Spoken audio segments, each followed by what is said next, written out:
For almost 3 decades, the murder of Tupac Shakur remained trapped between fact, rumor, silence, and speculation. Millions of people knew how the story ended. They knew Tupac was shot in Las Vegas. They knew he was sitting beside Suge Knight in a black BMW. They knew he died 6 days later, at only 25 years old. But one question remained unanswered. Who was really responsible? For years, theories pointed in different directions. Some people blamed the East Coast and West Coast rap rivalry. Others believed the murder was connected to gang revenge. Some suspected powerful people in the music industry. And others believed that the truth had been covered up by people who knew exactly what happened that night.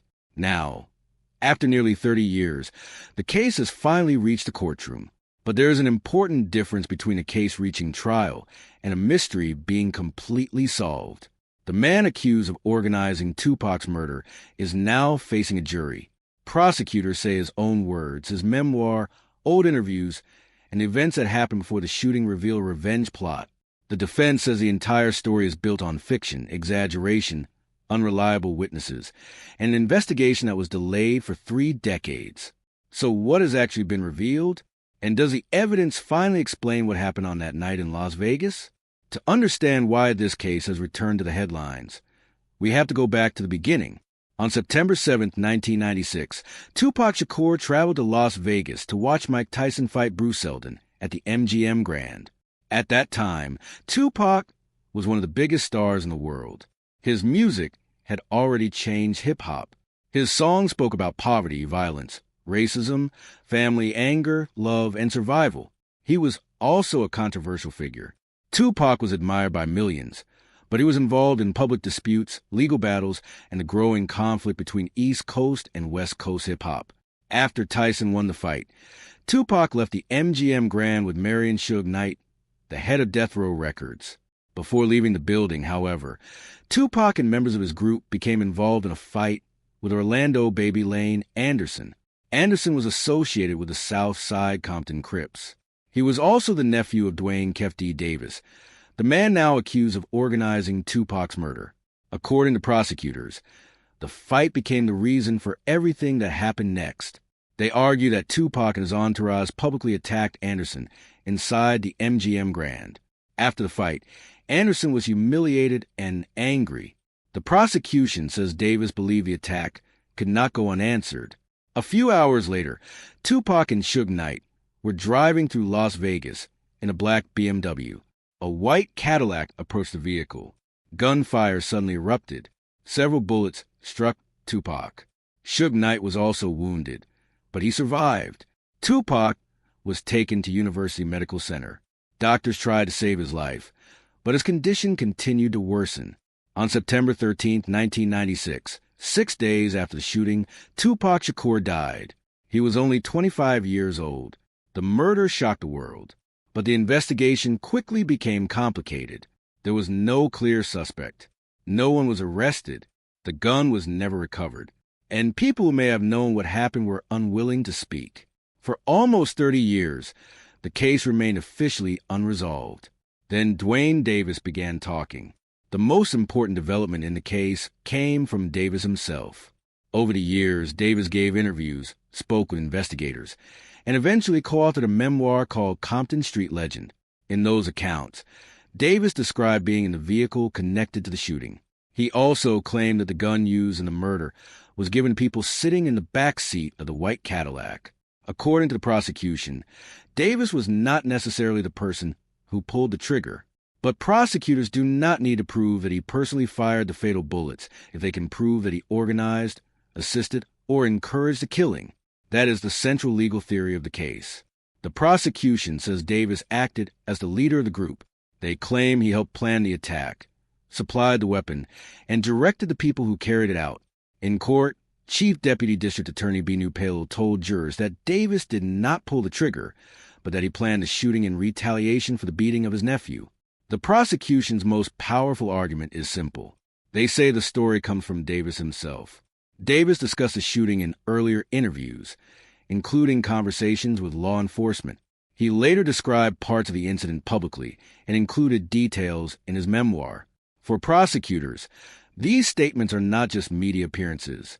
They are admissions that place Davis near the crime and connect him to weapon and the people in the Cadillac. But the defense sees the same evidence very differently. Davis's lawyer, Michael Samph, argued that the prosecution's narrative is fiction. He questioned why Davis was not charged for nearly 30 years if authorities always had enough evidence to identify him. The defense also says Davis exaggerated his role to make money, gain attention, and sell his story. That creates one of the biggest questions for the jury. Was Davis finally telling the truth? Or was he creating a dramatic story about one of the most famous murders in music history? The prosecution's timeline depends heavily on what happened at the MGM Grand. Jurors were shown video of the confrontation involving Orlando Anderson. The footage is important because it creates a direct link between Tupac's group and the man prosecutors believe became the target of revenge. The prosecution says Anderson was attacked publicly. Davis allegedly saw what happened and spent the next several hours planning how to respond. According to the prosecution's version, Davis and the others decided to return to the Las Vegas Strip. They were traveling in a white Cadillac when they encountered a group of vehicles connected to Tupac and Death Row Records. The Cadillac allegedly made a turn and moved toward Tupac's black BMW. Davis was reportedly sitting in the front passenger seat. The prosecution says he passed a gun to a person in the back seat, who then opened fire on Tupac's vehicle. This is the moment the prosecution wants jurors to understand. They are not presenting the shooting as a random attack. They are presenting it as a planned act of retaliation that developed within hours of the fight. The phrase act of revenge has become central to the prosecution's case. But the defense argues that the prosecution is turning a complicated night into a simple story. They say the fight does not prove that Davis organized a murder.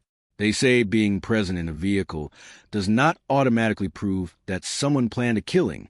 And they argue that many of the people who could have confirmed or rejected the story are now dead. That problem becomes even more serious when we remember how much time has passed. When Tupac was killed, the witnesses did not immediately provide investigators with a clear answer. Some people were afraid.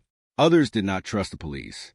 The shooting was connected to gang culture, street loyalty, and a period when speaking to investigators could have serious consequences. One witness who testified during the trial described the fear that surrounded the case. Ingrid Stokes said she was in a nearby vehicle when the shots were fired. She described hearing gunfire and said that all hell broke loose. But after the shooting, she was afraid of being seen cooperating with police.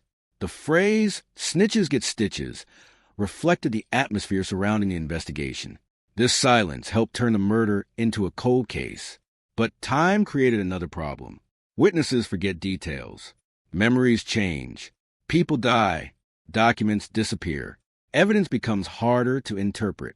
The 3 other men believed to have been in the white Cadillac are no longer alive. Orlando Anderson was killed in Los Angeles in 1998, less than 2 years after Tupac's murder. He was never charged in Tupac's death. Other people connected to the story also died before the case reached trial. This means the jury is being asked to reconstruct a night from old recordings, old statements, photographs, police reports, and memories that are nearly 3 decades old. The prosecution says the delay happened because people refused to talk. The defense says the delay proves the evidence was never strong enough. Both sides are using the passage of time to support their argument. Suge Knight was sitting beside Tupac when the gunfire began. He was close enough to experience the attack directly. He suffered a bullet wound but survived. Because of this, his memory of a night has always attracted attention. What did he see? Did he recognize the people in the Cadillac? Did he know why the shooting happened? And why did he provide so little useful information to investigators? During the trial, a retired detective testified that Knight arrived at a police interview with attorneys. The detective said Knight appeared nervous and gave answers that seemed practiced. The detective also said he believed Knight was not telling the truth. That does not prove Knight was involved in Tupac's murder. It does, however, show how difficult the investigation became. The police were dealing with people who did not want to cooperate, witnesses who feared retaliation, and a music industry surrounded by powerful rivalries. For the defense, this lack of cooperation weakens the prosecution's case. If even important people close to Tupac did not give investigators a clear explanation, The defense argues that the state cannot now ask a jury to accept one version of events as fact. For prosecutors, the silence has another meaning. They say silence was exactly what allowed the killers to avoid justice for so long. One of the biggest legal battles before the trial involved Davis's memoir. The book, Compton Street Legend, was published in 2019. Davis's defense team argued that the book should not be used as evidence because it was created to make money. They questioned how much of the book was actually written by Davis and how much came from co-author Yusuf Jah. The defense also argued that Davis may have exaggerated his role to appear more powerful and important. In other words, they want jurors to see the memoir as entertainment, not a sworn confession. But the judge ruled that prosecutors could use Davis's statements from the book during the trial. That ruling matters because it allows prosecutors to place Davis's own words in front of the jury. The state can now ask questions such as, why did Davis describe the shooting? Why did he place himself in the vehicle? Why did he discuss the weapon? Why did he connect the event to Orlando Anderson? The prosecution says that even if parts of the memoir are exaggerated, the jury can separate the truth from the performance. The defense says that distinction is impossible. If a book was written to sell copies, they argue, then no one can know which details are accurate and which details were added for drama. This creates a dangerous situation for Davis. His public statements may help him tell his story, but they may also become the strongest evidence against him. For years, Davis had the freedom to speak about Tupac's death. Now, those words are being examined in a courtroom. The title of this case may sound simple, the murder of Tupac Shakur. But legally, the prosecution has a much more specific task. They must prove beyond a reasonable doubt that Davis was involved in the killing. They must show that his actions were connected to the shooting and that he intentionally helped promote, further, or assist crime. They do not necessarily need to prove that Davis fired the weapon himself. They need to show that he played a major role in organizing or assisting the attack. The prosecution's case includes several elements.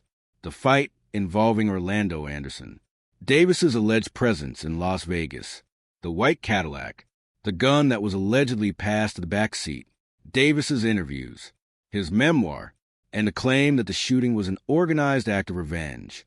But each element has a possible weakness. The gun was never recovered. The original investigation did not produce an arrest. Some witnesses are unavailable. Some statements were made years after the murder, and Davis insists that his public story was exaggerated. The jury must decide whether these pieces create one convincing picture or whether they remain disconnected fragments. The defense has described the prosecution's case as fiction. That word is important because it attacks the entire foundation of the state's narrative. The defense says Davis was known for exaggerating his past. They argue that he told stories to gain money, respect, and attention. They also point to missing police records, disputed investigative methods, and inconsistent statements. The defense asks a powerful question. If Davis was truly responsible, why did it take almost 3 decades to charge him? They also argue that the investigation was biased, sloppy, and incomplete. According to the defense, law enforcement focused on a theory and then interpreted later information through that theory. They say some witnesses had criminal histories or financial motivations. They suggest that stories may have changed because of media attention or pressure from investigators. The defense does not have to prove an alternative killer. It only has to create reasonable doubt. That means the lawyers can win by showing that the evidence is unreliable, incomplete, or open to another explanation. The jury does not need to decide who killed Tupac if they are not convinced that Davis was legally responsible. This trial may answer one major question. Did Dwayne "Kefty" Davis organize or assist the shooting that killed Tupac Shakur? But even a conviction may not answer every question surrounding the case. The public may still wonder who pulled the trigger. They may still question whether others knew about the plan. They may still debate the role of gang rivalry, music industry tension, and the East Coast-West Coast conflict. The trial also cannot bring back the people who died before they could testify. Orlando Anderson is no longer alive to respond to the accusations connected to him. Other men connected to the Cadillac are also gone. That leaves the jury with a case built around statements, recordings, police testimony, and the interpretation of events from 1996. The trial is not a time machine. It cannot recreate the Las Vegas Strip exactly as it looked that night. It cannot restore every missing document, and it cannot guarantee that every hidden detail will finally emerge. But it is still the closest the case has ever come to a legal answer. For the first time, prosecutors are presenting their complete theory directly to a jury. For the first time, Davis's statements are being challenged in open court. And for the first time, the public is watching the evidence being tested rather than simply hearing rumors about it. Tupac's death became more painful because he was still at the beginning of his potential. He had already released powerful music, acted in major films, and become one of the most influential voices in hip-hop. But he was only 25. No one knows what he would have created if he had survived. He may have become more political. He may have focused on business. He may have produced films, supported community programs, or changed the way he spoke about violence. He may have eventually moved away from the conflicts that surrounded him, or he may have continued living in the same dangerous world. That uncertainty is part of Tupac's legend. People do not only mourn the artist he was, they also imagine the artist he could have become. His influence can still be seen in modern hip-hop, where artists continue to speak about racism, poverty, police violence, inequality, family, trauma, and identity. Tupac's music survived because it contained contradiction. He could sound angry and vulnerable. He could speak about violence while asking for peace. He could present himself as fearless while writing about pain and loneliness. That complexity is why his death remains bigger than a single criminal case. After 30 years, the Tupac Shakur murder case is no longer only a story told through documentaries, fan theories, and late-night discussions.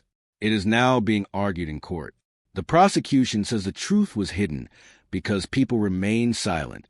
They say Dwayne Davis eventually revealed the answer through his own words. The defense says those words were exaggerated stories designed to make money. The prosecution sees a revenge plot. The defense sees a fictional narrative built on unreliable evidence.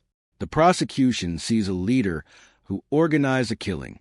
The defense sees a man who talked too much but did not commit murder. And the jury must decide which version is closer to the truth.